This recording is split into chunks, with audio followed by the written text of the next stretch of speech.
省议员，然后呢，又是现在呢 BC 自由党这个党领的候选人。他今天呢并不是以议员的身份他今天是以嘉宾的身份来给我们聊聊这个加拿大的这些3级政府的这个简介然后呢还有这个投票的重要性。我们热烈掌声欢迎他。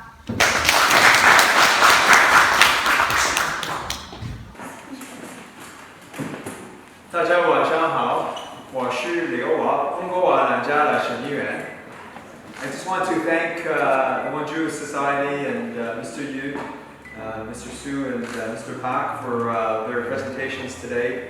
It's a very important opportunity in this federal election that we all take the time to learn more about our political process, to vote and to participate. So I'm very grateful to the Wonju Society for their leadership to help many members of our community understand the voting process and the importance of it. For the last over 4 years as an elected representative provincially, as the MLA for Vancouver and Langara, I have had many opportunities to talk to gatherings like this about the importance of participating in our political process.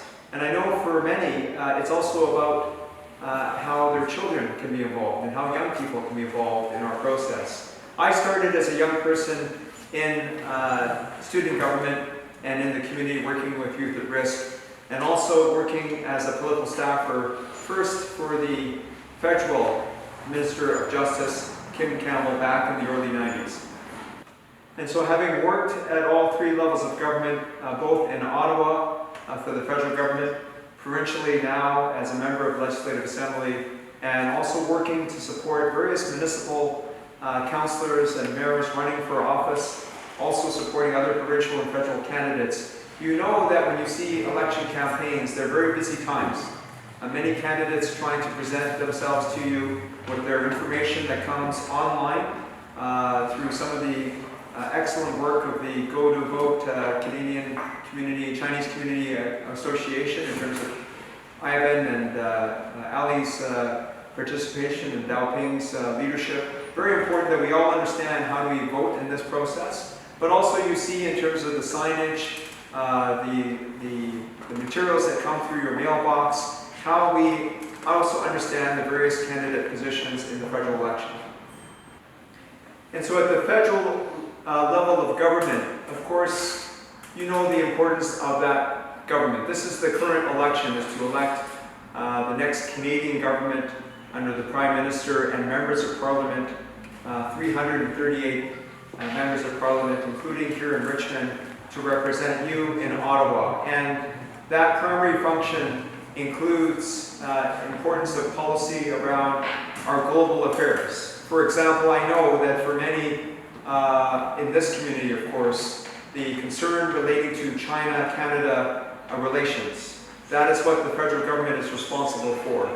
The trade relationship with the United States, with China, with other countries around the world like Europe, of course, and the European Union.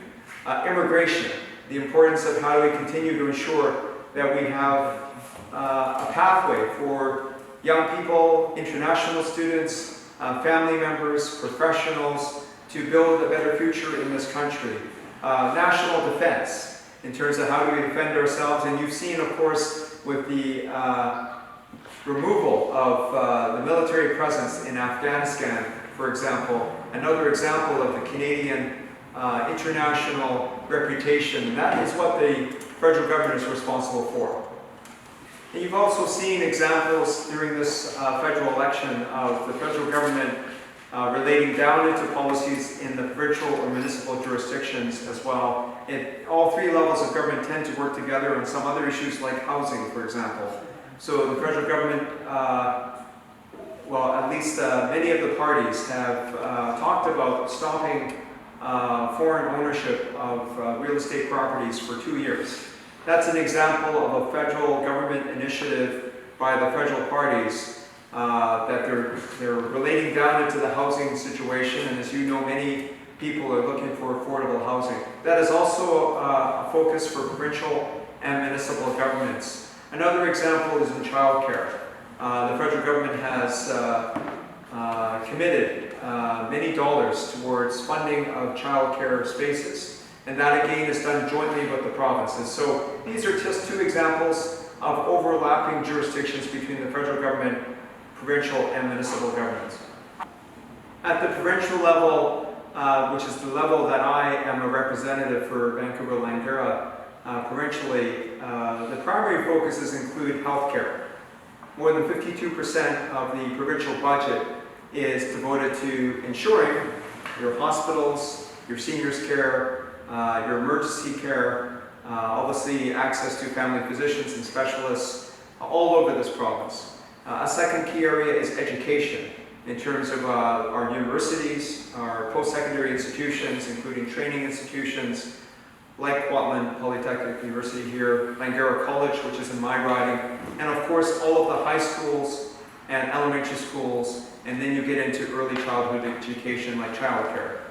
The third area would be transportation, and I know that of course you have the Canada Line that runs right through downtown to the airport into here, into Richmond. So that's an example of the importance of building the kind of mass transportation networks. British Columbia is very much lacking in that. We have to think in a better, stronger way, and we need to continue to match more housing density with that transportation. That's something I advocate for as the transportation critic. And one other point I'd make is that there was federal funding for some of these projects. So again, federal dollars will come into our province, into the Lower Mainland, to build that transportation infrastructure, like announcements around Surrey to Langley SkyTrain, for example, and the Broadway subway.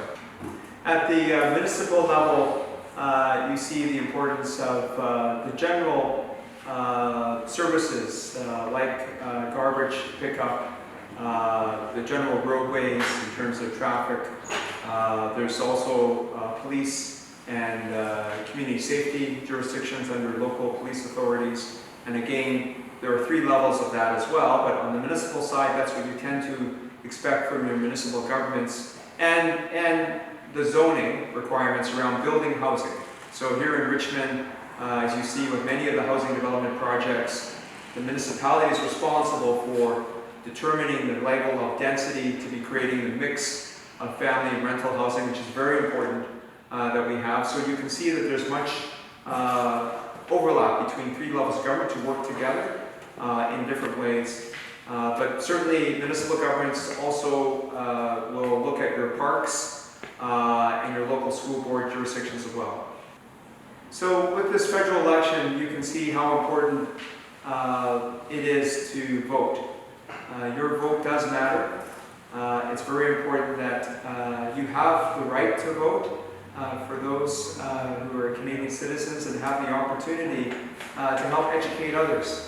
And I think it's an important opportunity for the next 2 weeks. 2 weeks tomorrow is the election day. There will be some advance election voting days starting next week, later next week. There's opportunity certainly to get involved and to volunteer still for some local candidates. I encourage you to try and do that if you can. But I again want to thank the Windsor Friendship Society for hosting this important webinar tonight, because we need to do more. We need to do more to be involved in our communities, to be involved in the political process for our country, and I want to thank you for your participation.